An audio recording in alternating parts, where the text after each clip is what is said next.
Hi, it's Lisa from Coffee Talk. I had an interesting experience the other day where I ran into a homeless woman in my local grocery store, which was very unusual because this is kind of an upscale area and we don't see many homeless people around here. And I smiled at her and said hello. And then she said, "Hello, Lisa." She knew my name. And that really startled me. And I talked with her for a while and I couldn't figure out how I knew her or who she was or anything. And I wanted to help her and I didn't know how. So I ended up giving her some money and I called social services to see if they could help. And they said that she would have to call them herself, that they couldn't go out to help her just because I said so. So the whole thing really got me to thinking, what are some action steps we can take to help the homeless in our area or wherever they are, because it's a big problem. So the next day I found a video online about these two guys who had made backpacks for homeless people. I said, that's great. This is something I can do. So I did the research of what should be in the backpacks and stuff, and this is what I came up with. They suggested that you get your backpacks at a thrift store, which is super cheap to do because you can get backpacks. I got them anywhere from $3 to $5. The homeless people actually prefer used backpacks over brand new backpacks because brand new backpacks are kind of a target and they'll get stolen. So they like to have backpacks that look, worn in. And then when it comes time to packing the backpacks, you want to think about necessities like think of this as a survival pack for the street. So I'll show you what I put in mine. And basically, I just went to the dollar store, the 99-cent store, and I got so much stuff just for $1. Okay, but at the Goodwill, I got a blanket. And in some of them, I put blankets, and some I put hats, and some I put scarves, but I put at least one warm piece of clothing in there.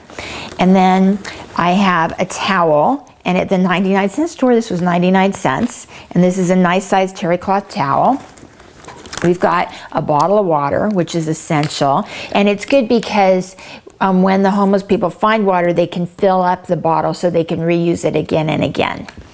And then we've got toilet paper, which can be used as Kleenex or whatever else you want, napkins. A hairbrush, which is great. You want some hygiene items in there. And we've got a toothbrush and toothpaste, and full size, brand new that they can use. We've also got lotion, hand lotion and body lotion and shampoo. And the shampoo is good because it also can be used as a body wash. Now I put in a bar of soap. But from what I understand, some of them would prefer to have like a body wash instead because this gets kind of yucky as it goes on. But another tip I got was you can use these plastic bags. And I put some of the smaller items in the plastic bag, and then they can use the plastic bag to store the soap. So in the plastic bag, what I put is a box of raisins, a granola bar, individually wrapped, and a plastic spoon, which goes for the peanut butter, which we have in there, which is great because this is high protein and it lasts a long time. It's got a good shelf life, doesn't need to be refrigerated. And I've got a flashlight, which doesn't need a battery. You just carry it around. It's light also. And I put a cut in the packaging because otherwise how are they going to open it, right? And I put a pen, which goes with the notebook, so they have a notebook to write things in. So there's all that, and then a pair of socks because you can always use a new pair of warm socks.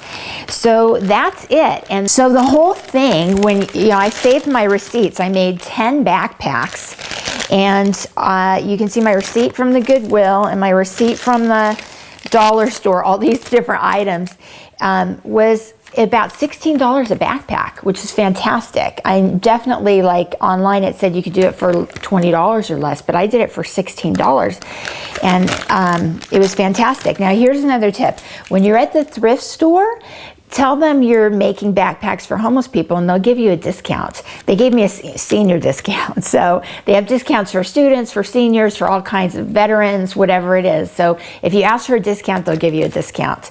Or you can just collect things from your church group or your community group or your friends. What I ended up doing is I had all the stuff. I just did it by myself. It didn't even take half a day. And I organized it and basically did an assembly line and went down and stuffed all the backpacks. All of us want to help, and a lot of times we see people out there on the streets panhandling. It's not a good idea to give money to the panhandlers. That doesn't help the situation. It's better to give money to organizations who are out there actively helping the homeless in really positive ways. So what I've done now is I've got some backpacks in my car so that when I see a homeless person, I can give them a backpack. But I'm also working with an organization in our community that does this on a daily basis. So I can make donations to them. I can give them items that they need for their pantry. I can help them to serve meals because they serve breakfast and lunch every single day to homeless people in our community. I know that a lot of people want to do soup kitchens and stuff like that on Thanksgiving and Christmas, but homeless people are hungry every single day, and these organizations need help every single day. So there are opportunities for us right in our own community to support efforts that are already ongoing. We don't have to get out there and feel like we have to do it all ourselves. So if you're nervous about approaching people, in the park or whatever, give the backpacks to one of these great organizations and just Google homeless resources for your area, put in your city name, and a whole bunch of stuff will come up. So I think that's just one way that we can give back and that we can help each other right here, where we live. So I hope you'll join me in making some backpacks and spread the word to your friends, and hopefully we can make a big difference. Thanks.